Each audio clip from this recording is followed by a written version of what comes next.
welcome to another episode of Expansion of Consciousness, where we bring you a plethora of modalities and tips on how to expand your consciousness, how to improve your mental mindset, and how to reach your inner self. I'm your host, Jason Medlock, and I'm so excited to have you back with us for another episode. But we have a very special guest that'll be joining us today, Martin Tice. Martin Ty. Martin is a spiritual coach and teacher who focuses on mental and emotional well-being through the art of shamanic journeys. The coaching practice Light Trails Company mission is to assist others on their journey from suffering to inner peace and joy.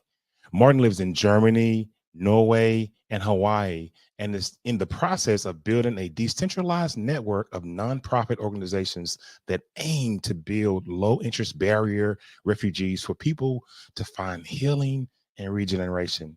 So without any further ado, I'm going to bring on Martin so he can join us today. Martin, how are you doing, my friend? So good. Aloha. Thank you. The trailer is just blowing me. I mean, I listened to it. I listened to it when I listened to your show, but I've never seen it. So, wow, what an intro. Yeah. Hey man, we have to catch people's eyes. We have to make sure people are listening to us. And sometimes when we are talking about things that are inner power and how to change your life, how to find harmony and inner peace, you got to have something banging to get those eardrums and get that and get the curiosity going for the guests who choose to tune in. But I'm excited to have you here. I was able to read about you and read through your website, and you're doing a lot of wonderful things. With trying to find healing, trying to help people understand their inner thoughts, and you're doing it all through Light Trails. Tell us about Light Trails Company. Yeah, so it's basically in its concept, the motor or the engine for the nonprofit that I aim to build, right? So it is the first step of many in the line to building that sanctuary and to building the community and finding like-minded people.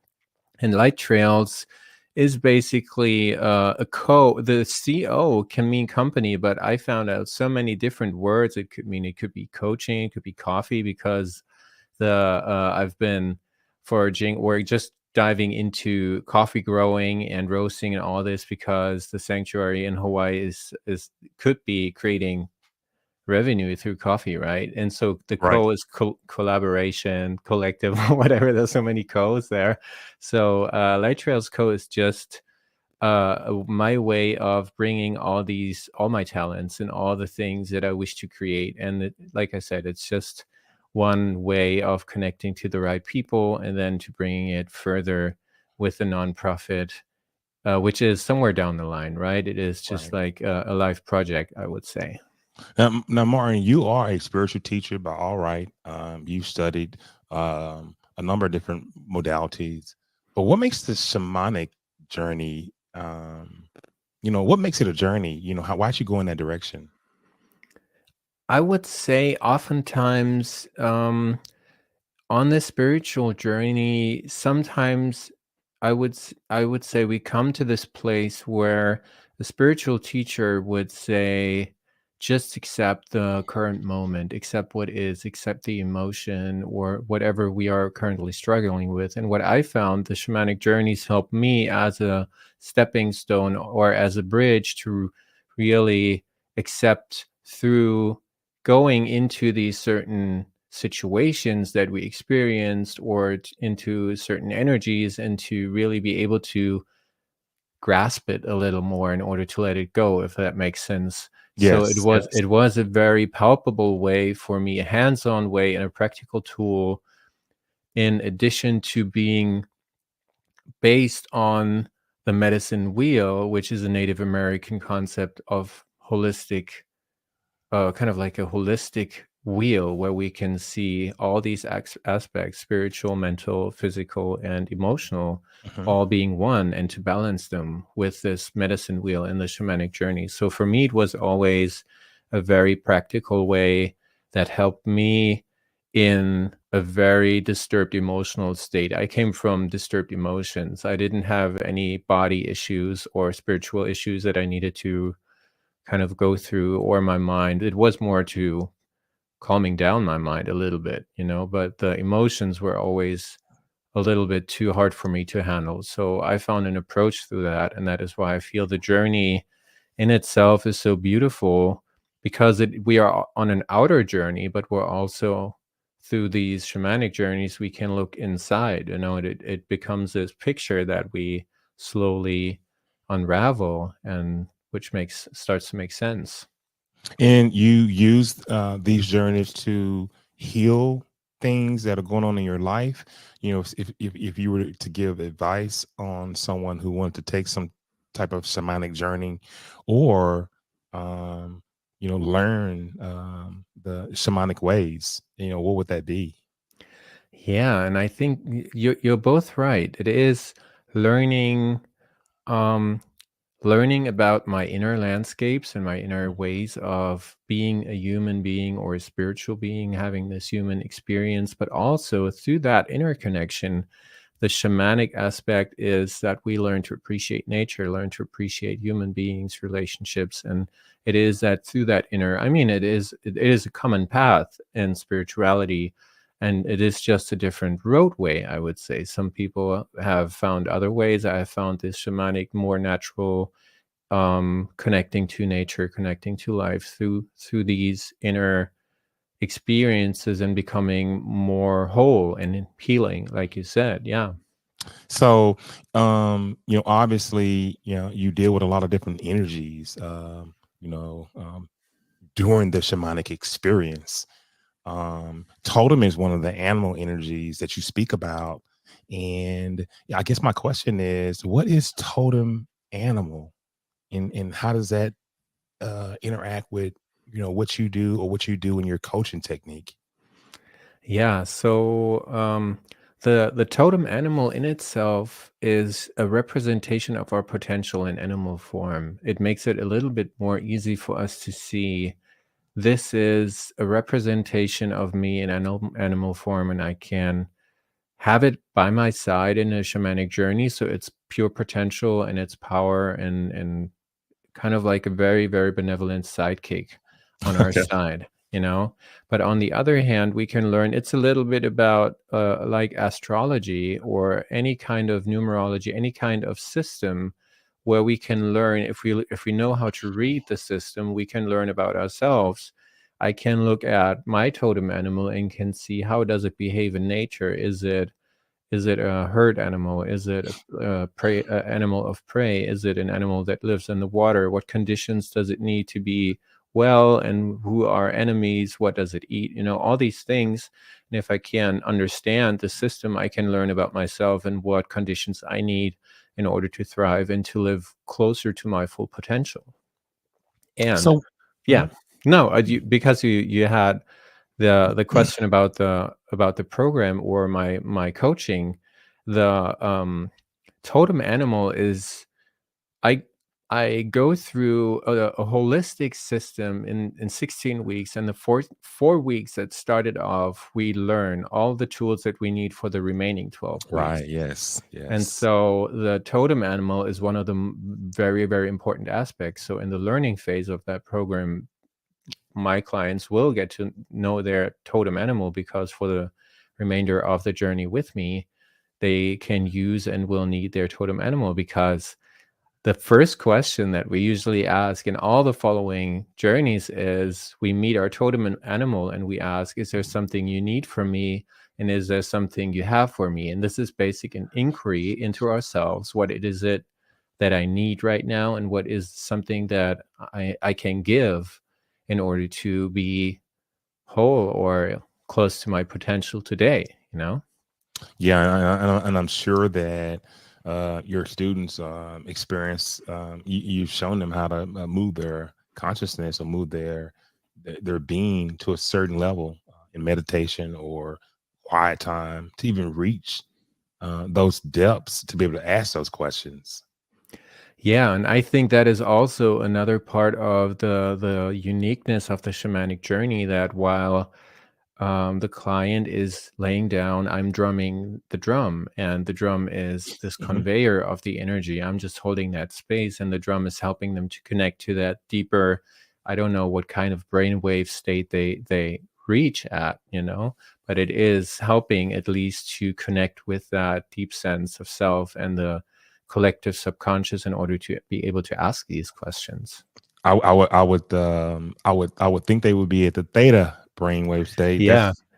That's typically what we use in any type of hypnotherapy. At QHHT, we get you to the somnambulistic state. I practice QHHT as well, and that gets you where you're not asleep, but you're awake. But the only thing that keeps you awake is my voice. So I'm sure Mm.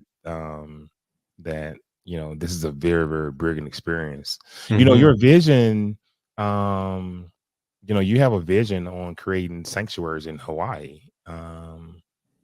You know, so where'd this vision come from?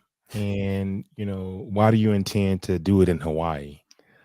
Yeah, that's a beautiful question. The first one is I did a shamanic journey, and we had an assignment uh, that was a little off topic, but it was coming up with short, midterm, and long-term goals, and then with impossible goals. Mm, And so we did this journey, and within this journey, I saw this place, this refuge or sanctuary where people were hanging out and just doing stuff, building or growing food, healing, doing some kind of group work. And that was the first introduction for me to this vision. And it was really powerful. But at the time, I hadn't been in Hawaii for maybe 7 years. So it had been 7 years before I was there. And I was a little intrigued by this, and I thought, well, maybe it's in Jamaica or maybe it's somewhere here in Europe. But then I went to Hawaii and I checked out different places in the world, and the healing energies in Hawaii, to me, my personal experience, are so intense, but also very beautiful, yes. non-compromising, but very, very powerful. And so maybe this ties into the whole Lemurian and the leftovers of ancient societies. I don't know, but it is just that beautiful, beautiful place where healing is really lifted or elevated to another level. And every time I'm there, it's difficult, and I have these pains of stuff that comes up, but also there's also this beautiful, beautiful healing energy. And so that would be my answer. I've not been to another place except for Norway, which is beautiful, but completely different climate, where it is so healing to be just there without doing anything. Well, one of my teachers actually is in Hawaii, David Wallace. He's a associate remote viewer. He's one of your top psychics there. Works with the government, the Hmm. military, the local military there. Hmm. David's spectacular, but he always talks about the energy in Hawaii Yeah. and all the places he goes to meditate. Um, so Do you yeah, know which island he's on? I don't. I'll find it out because I'm Yeah. gonna have you back on the show. We Yeah. gotta talk again. But I'll find it out. But yeah, he's a really good guy. You talk about circular economy. I want to ask you some questions about that. But so what is circular economy? And then in just reading about your mission, you're looking at ways to support nonprofits with that, as well as local communities. Yeah, so my understanding, I didn't have any courses in the university, or I just worked with sustainable food and regenerative food movements. Mhm. And the idea, my perception of the idea of circular economy is that the way our business is done currently oftentimes is very linear. And there is a producer that produces a product, and then it's passed down the value, the not, it's not even called value chain. It's another chain. Sorry, forgot about that. But Mhm.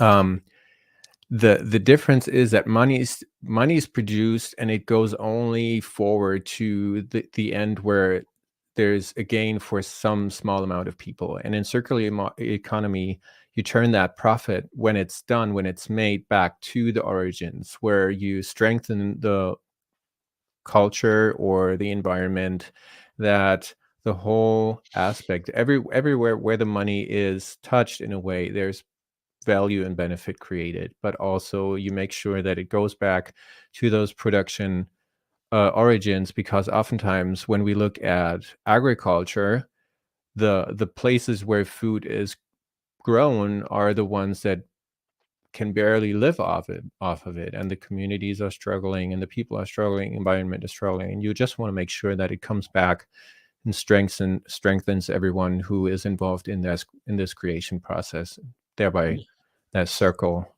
creating that loop or closing that loop. Yeah, exactly. It's the way we do business, capitalism, just on the earth in general.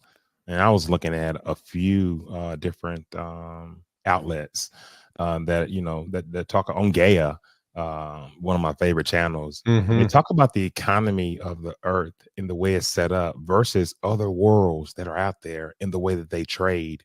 We're the only planet in this entire system that uses currency instead of just trade. So and I know that that's like far off, that's another conversation.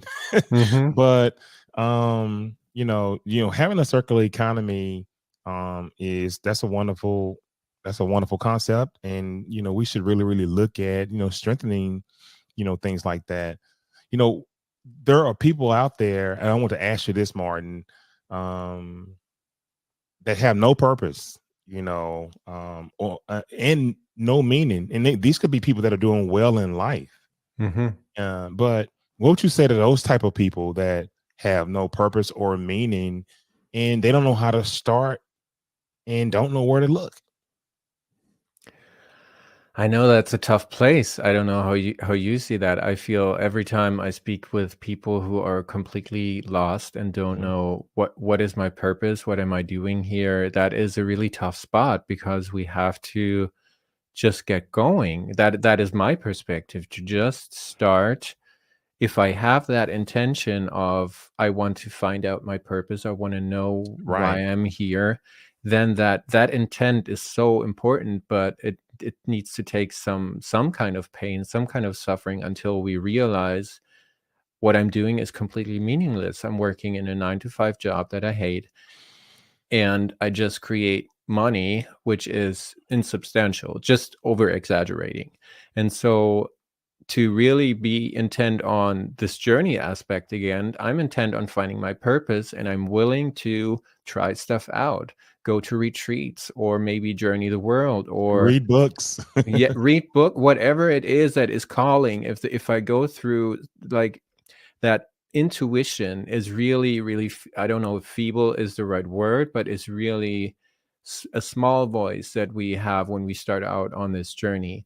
But once we start to listen to that, we will find out what works, what doesn't work, and there will be Yeah. trial and error. But to be courageous enough to embark on that journey of meaning and purpose, I didn't know what I wanted to do for the last 15, 20 years. It's been this going into dead end roads and going out again. And so I think it's just courage to embark on the journey of purpose and meaning. And most of all, learning what is not working was the most important thing for me. Like, all these things that I knew I didn't want to do at first were really valuable later on. So it is that finding out what works and what doesn't work, and to just keeping on and trusting in the process. That's just my point of view. But Martin, what do you say to that person that um they can't really feel anything inside, and you know basically afraid to investigate their own emotional state? What do you say to those people? Yeah. What do I say to those people? You're asking really, really easy questions today for me. So I think if they're listening to this, they're in the right place. Just start feeling. I know, I'm saying this from personal experience, because I didn't feel anything when I started out on this journey, but I often Yeah. sometimes I was maybe just crying for no reason, or I saw something beautiful and I just couldn't put my words into it. So we have that connection. It's still there, even though most of the time we think we've lost it. We're completely hardened on the outside and on the inside.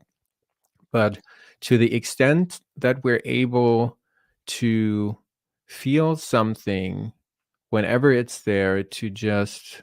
cultivate that, and to find a teacher or a friend who has gone this road before, or who is at least able to listen to me saying what's going on without judgment. That would be like so important, to be able to have someone who's able to go with me and to support me. If it is a friend, it will be difficult because they might not be experienced enough. But at some point, you mentioned people who have gained certain a certain kind of wealth, or maybe something other. I would say it's always possible to trade some of that and to ask for help. That's just my personal point of view. If I don't know what to do, to just find someone who's able to support me on this. And going back to the trial and error, just there might be people who might not be the right ones, but just continue. Um, and all of this is a part of self-care, right? I mean, Yeah. making sure that you are taking care of yourself, which, I know you consider to be crucial for anybody. But what makes a difference? So let's just say for leaders, executives, um, what's the difference? What difference does it make to practice self-care? Yeah. I think when we look at, I wrote a piece about the first rule of happiness, and it just came out when I read Tony Robbins' book Unshakable, where he talks about money. Hmm. But what he talks about is Warren Buffett's rule number one is to not lose any money. That's what Tony Robbins says in the book. And I felt like self-care and inner happiness is the same thing. We have this bucket of let's say happiness, but usually we either give it away to other people all the time without it being full, or something happens and I'm getting mad and I tip it and it empties again. Hmm. And my way of saying that self-care is so important is that I need to take care of this bucket, because I can only pass on this overflowing energy in this bucket, because the bucket is continuously filling. I can only pass it on if it's overflowing. If it's not, I'm depleting to the point where I don't have any left, and that's when everybody crashes. Not everybody, but many people. And so self-care is to learn a way how to be happy with myself as Mm. I am right now, without any external factors, holidays, anything that I want to buy, relationships, to just be content with, I love myself, and to be Right. able to say this truly, and not from a egocentric point of view, but just I love I love to be me, and I'm grateful that I am who I am. Well, we know that you do workshop journeys. Let's just take a real peep at one of the workshop journeys that you're promoting real quick.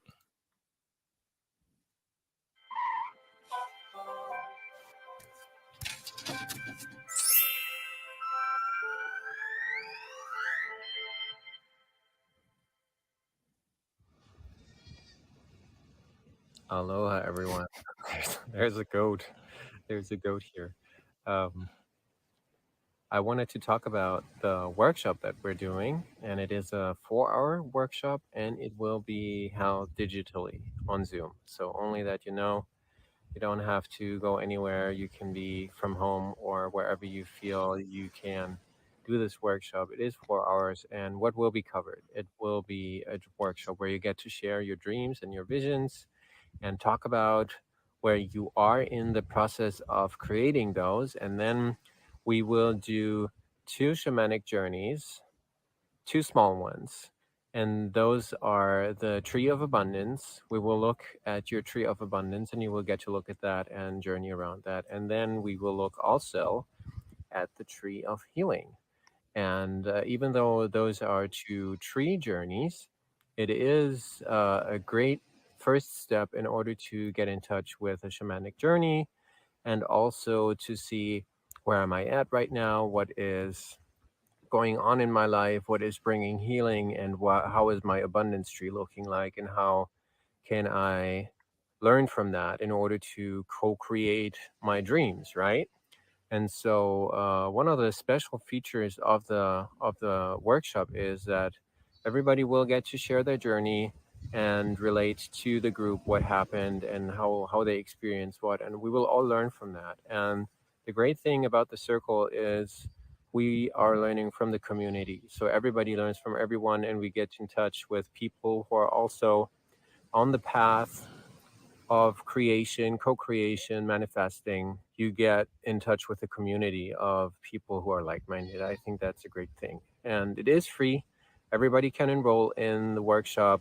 And so you get to choose a Calendly link that I displayed here. This is it. I wish you a happy day. I hope you're doing well. If you don't, give me a call if I can help you with anything. Other than that, I look forward to seeing you in the workshop. Aloha. Bye. And great information, everybody out there watching. Again, let's just reset. You're watching The Expansion of Consciousness.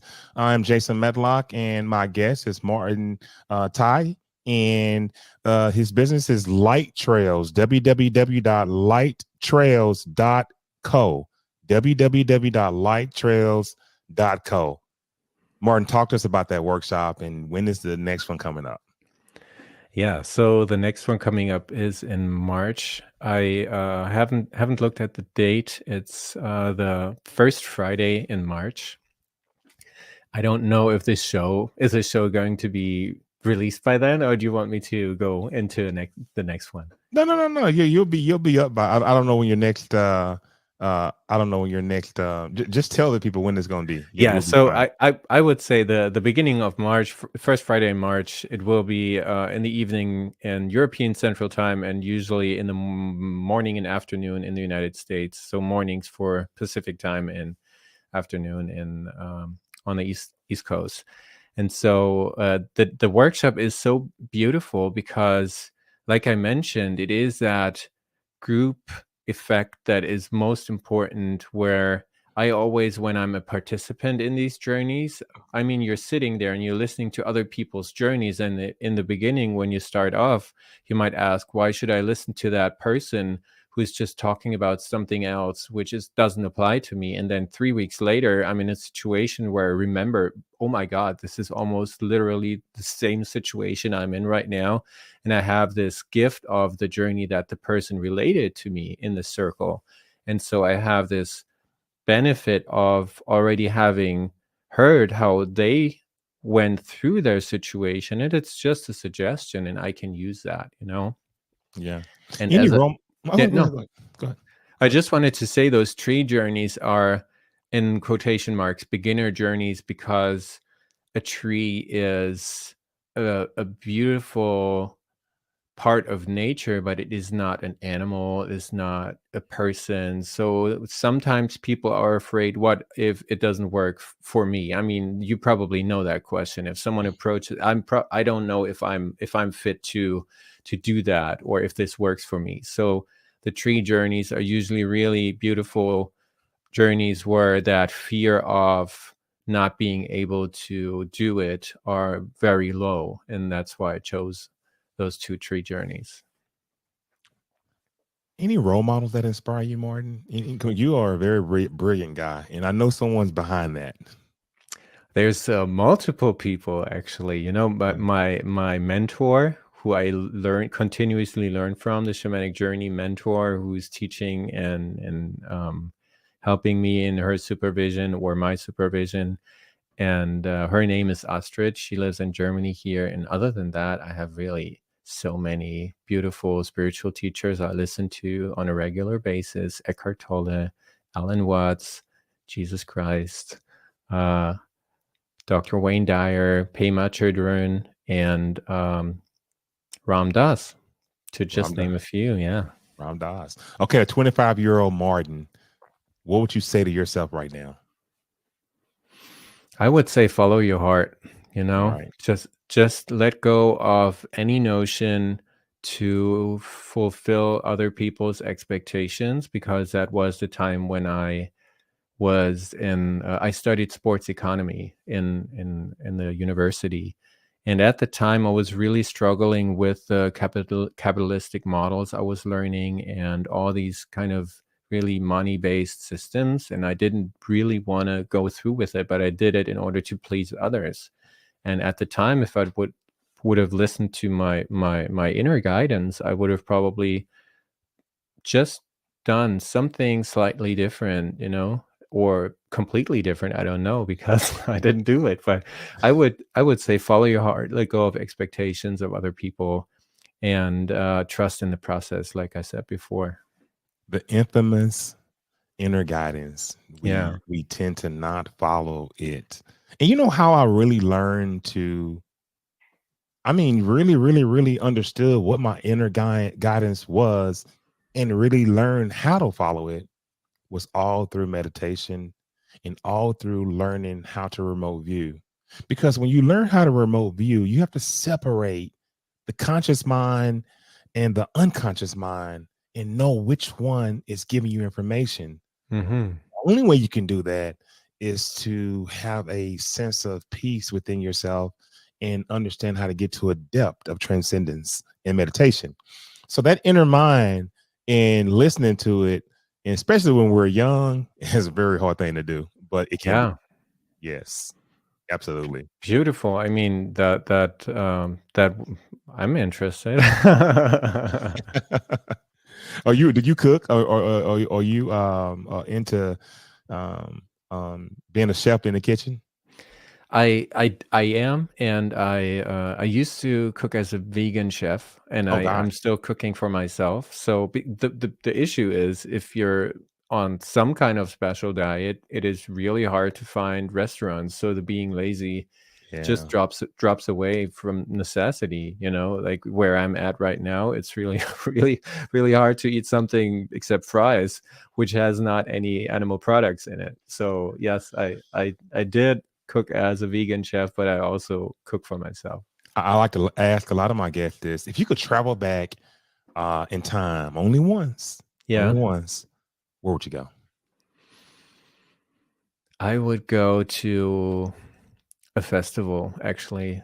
I created a nonprofit festival with a couple of, or with Mm. a lot of friends, actually, in 2017.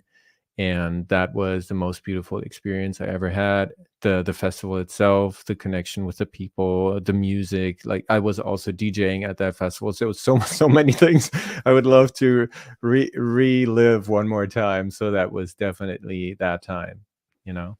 Wow. So Martin, um, if you had anything, I'm sorry, do you have anything else you'd like to share with the audience? I like to tell people to, one more time, go to www.lighttrails.co, lighttrails.co, and go and look at some of the Martin's courses, workshops, and learn about the shamanic tradition, learn about the shamanic journeys. And a lot of these different modalities that we talk about on this show is for your well-being and is for you to use to improve your everyday life. So Martin, I'm gonna give you the floor if you want to address the audience one last time. Any positive tips, or is there anything you can leave them with that would possibly help them move in a better direction than maybe they're in right now? Yeah, that is it. Thank you for that. I mean, it is. it is such a, for me at least, such a difficult thing to think myself back into how I felt when I started out on this journey, which I try to do every now and then. So please bear with me that I might not be able to really, really connect. But what I wanted to say is, if you if you feel like stuck in a hole, or if we look at that depressive state where we feel this is not going to end, I will always be in that, and that circle, this kind of destructive cycle of feeling like I'm in a hole and not being able to get out. I just wanted to say that to those people who feel like that, there is a way. And listening to shows like this one or others, where or just having a beautiful conversation with someone and then knowing tools how to get out of it. The most important thing is to just feel the emotion and dropping the label, letting go of the stories in the head, to just become aware of how many times we actually create a narrative that is so painful, kind of living through my burial, to just imagine how it feels like if I'm dead, seeing all the people who love me crying. That this is something that I did, and it's so painful. We are our worst enemies, and to just know there is a way out of this hole, and the feeling of the emotion that we don't want to feel, that is important. The one Yes. emotion that we want to push away, to get acquainted with that energy and drop the label and just feel it, is the ticket out. It There is. is a way out. Yeah. It is. It is. Well, Martin, I want to thank you for coming on and sharing, all that you have today. And I'm going to go ahead and move you to the back. I'm going to address the audience, and I'll come back and talk to you in a second. Thank you so What a wonderful, wonderful, um, um, short, packed information session by Martin Theist. And he talked about mental and emotional well-being, shamanic journeys, using a lot of different modalities. And there are a number of modalities that we talk about on this show, but using these modalities to improve your life, to help you realize trauma, to help you realize pain, to help you realize where the depression is coming from, and then make that commitment, and take that step, to move yourself to the next level, and find that inner peace and find that harmony that you deserve, is absolutely worth it. Understanding your totem animal energy, and why self care is crucial. All these things. I want you guys to check Martin out at www.lighttrails.co. That's www.lighttrails.co. And I want to thank you for sharing your time, to listen to us here at Expansion of Consciousness. But we need you to subscribe, um, at Expansion of Consciousness. We're on YouTube. Just go on YouTube and type in at Expansion of Consciousness and subscribe to us. We really, really love your support, and for you to find some material that could be beneficial to you in your life. Again, thank you, and we'll see you the next time.